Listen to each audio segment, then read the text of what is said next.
Hi friends, வணக்கம். Welcome back to Indian kitchen Tamil. இன்னைக்கு வீடியோவில் பாரம்பரியமான செட்டிநாடு இனிப்பு ஆடி கும்மாயம் எப்படி செய்யலாம்னு பார்க்கலாங்க. செட்டிநாடு திருமண விருந்துகளில் இடம்பெறக்கூடிய ஒரு முக்கியமான இனிப்பு தான் ஆடி கும்மாயம். ஆடி மாதத்தில் செய்யக்கூடிய இறை வழிபாடுகள்லையும் இதை பிரசாதமாக படைக்கிறாங்க. இந்த இனிப்புக்கு கும்மாயம் அப்படின்னு ஒரு மாவு செய்கிறாங்கங்க. அந்த மாவு பச்சரிசி, உளுந்து, பாசிப்பருப்பை நல்லா வறுத்து அரைச்சிட்டு வெல்லம், நெய், கருப்பட்டி எல்லாம் சேர்த்து செய்யறாங்க. ரொம்ப ரொம்ப நல்லா இருக்குங்க இந்த ஆடி கும்மாயம். வாங்க இன்னைக்கு வீடியோல ஆடி கும்மாயம் எப்படி செய்யலாம்னு பார்க்கலாம். இப்ப நம்ம கும்மாயம் பண்றதுக்கு கும்மாயம் மாவு தயார் பண்ணணுங்க. அதுக்கு ஒரு டீப்பான கடாயில ஒரு 1/4 கிலோ அளவுக்கு உருட்டு உளுந்து சேர்த்துக்கோங்க. இது நல்லா மிதமான தணல்ல நம்ம பொன்னிறமா ஆகுற வரைக்கும், வாசனை வர்ற வரைக்கும் நல்லா வறுத்துக்கிடணுங்க. கருகிடக்கூடாது. நல்லா ஸ்லோ ஃப்ளேம்ல வச்சு வறுத்துக்கோங்க. அப்பதான் கும்மாயம் நல்லா இருக்கும். நல்லா வாசனை வர்ற வரைக்கும் வறுக்கணுங்க. இப்ப இந்த அளவுக்கு வறுத்துக்கோங்க, சரியா இருக்கும். இப்ப இந்த வறுத்த பருப்பை வேற தட்டுக்கு மாத்தி வச்சிருங்க. நல்லா ஆறட்டுங்க. இப்போ அதே வானலியில ஒரு 1/4 கப் அளவுக்கு பாசிப்பருப்பு எடுத்துக்கோங்க. இது கிராம் கணக்குல 60 இருந்து 70 கிராம் வரைக்கும் இருக்குங்க. ஒரு கப்பு உளுந்துக்கு 1/4 கப் அளவு பாசிப்பருப்பு எடுத்துக்கிட்டீங்கன்னா கரெக்டா இருக்கும். இதை நல்லா வாசனை வர்ற வரைக்கும் நல்லா பொன்னிறமா வறுத்துக்கோங்க. கருகிடக்கூடாது. நல்லா வாசனை வர்ற வரைக்கும் வறுத்துக்கோங்க. இந்த மாதிரி நல்ல வாசனை வறுத்ததுக்கு அப்புறமா நம்ம இதை பவுடர் பண்றப்ப நல்லா இருக்கும் ஸ்வீட்டு. அதனால தீயை மிதமான தணல்ல வச்சுட்டு வறுத்துக்கோங்க. இப்ப பாருங்க, நம்ம சரியான பதத்துல வறுத்துட்டோங்க. இதை வேற ஒரு பிளேட்ல கொட்டி அப்படியே ஆற வச்சிருங்க. இப்போ அதே கப்ல 1/4 கப்புக்கும் குறைவா பச்சரிசி எடுத்துக்கோங்க.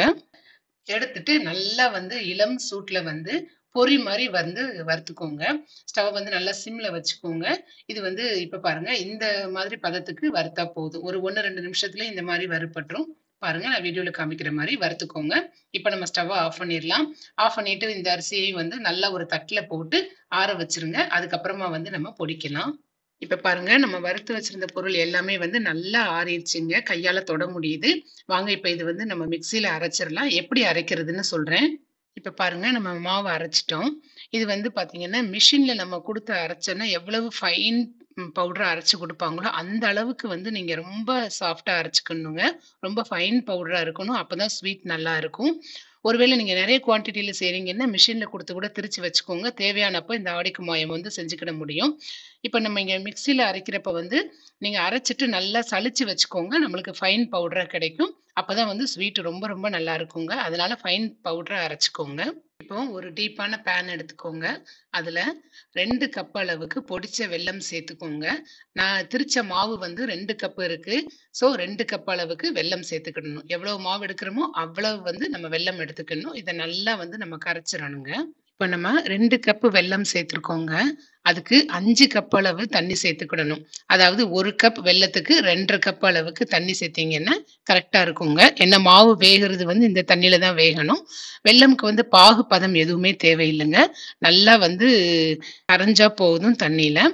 இப்ப நல்லா இந்த மாதிரி கரைச்சிருங்க. ஸ்டவ் மீடியமான தணல்ல வச்சுக்கோங்க. பாகு பதம் எதுவுமே தேவையில்லைங்க. இப்ப பாருங்கங்க, வெல்லம் நல்லா கரைஞ்சிருச்சு. கரைஞ்சா போகுதும். இப்ப இதுல கல்லு, மண்ணு, தூசி இருக்கும். அதனால நல்லா வடிகட்டி வச்சுக்கோங்க. அதுக்கப்புறம் தான் நம்ம ஸ்வீட் செய்யணுங்க. இப்போ அடி கனமான வானொலி ஒண்ணு எடுத்துக்கோங்க. அதுல 2 டேபிள் ஸ்பூன் அளவுக்கு நெய் சேர்த்துக்கோங்க. இந்த ஸ்வீட் நம்ம வெறும் நெய்ல மட்டும்தான் செய்யணுங்க. இப்ப அது கூடவேவும் 2 கப் அளவுக்கு திரிச்சு வச்சிருந்த மாவு சேர்த்துக்கோங்க. 2 கப் இருந்துச்சு, நான் அதை அப்படியே எடுத்துக்கிட்டேன். இப்ப இந்த மாவை நல்லா இந்த நெய்ல லேசா இந்த மாதிரி வதக்கிருங்க. இந்த மாதிரி நெய்ல வதக்குறதுனால மாவு மனம் ரொம்ப நல்லா இருக்கும். ஸ்வீட் நம்ம செய்யறப்ப கருகிடக்கூடாதுங்க. ஸ்டவ் சிம்ல வச்சுக்கோங்க. இப்ப இந்த அளவுக்கு நம்ம வதக்குனா போதும். இப்ப நம்ம ஸ்டவ் ஆஃப் பண்ணிடலாங்க. இப்போ நம்ம கரைச்சு வச்சிருந்த வெல்லப்பாக இந்த மாவுல கொஞ்சம் கொஞ்சமா கலந்து நம்ம அப்படியும் மாவை மிக்ஸ் பண்ணணுங்க. ஸ்டவ்வை இப்ப ஆன் பண்ணிக்கோங்க. சிம்ல வச்சுக்கோங்க. கை விடாம கிளறணும்.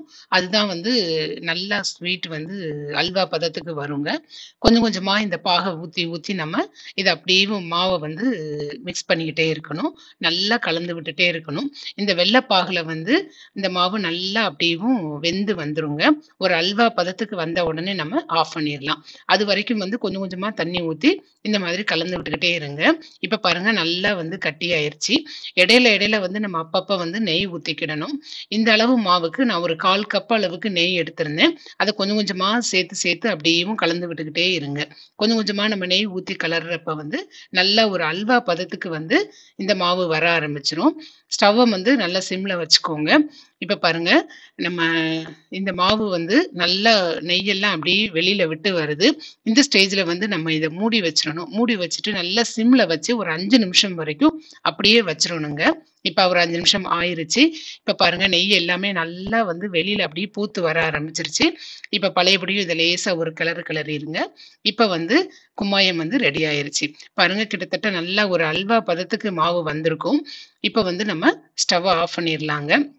இப்ப இது ரெடி ஆயிருச்சான்னு பார்க்கறதுக்கு ஒரு கையில வந்து நல்லா தண்ணி நனைச்சிட்டு இப்படி அமுக்கி பார்க்கறப்ப ஒட்டாம இருக்கணுங்க. இப்ப நம்ம சூப்பரா ரெடி பண்ணிட்டோம். செட்டிநாடு ஸ்பெஷல் ஆடி கும்மாயம். இந்த ஸ்வீட் வந்து அவ்வளவு அருமையா இருக்குங்க. கண்டிப்பா நீங்க ட்ரை பண்ணுங்க. இந்த வீடியோ உங்களுக்கு பிடிச்சிருந்துச்சுன்னா மறக்காம இந்தியன் கிச்சன் தமிழ் சேனலுக்கு சப்ஸ்கிரைப் பண்ணுங்க. தினந்தோறும் திருமண விருந்து உங்கள் இந்தியன் கிச்சன் தமிழில். தேங்க்யூ.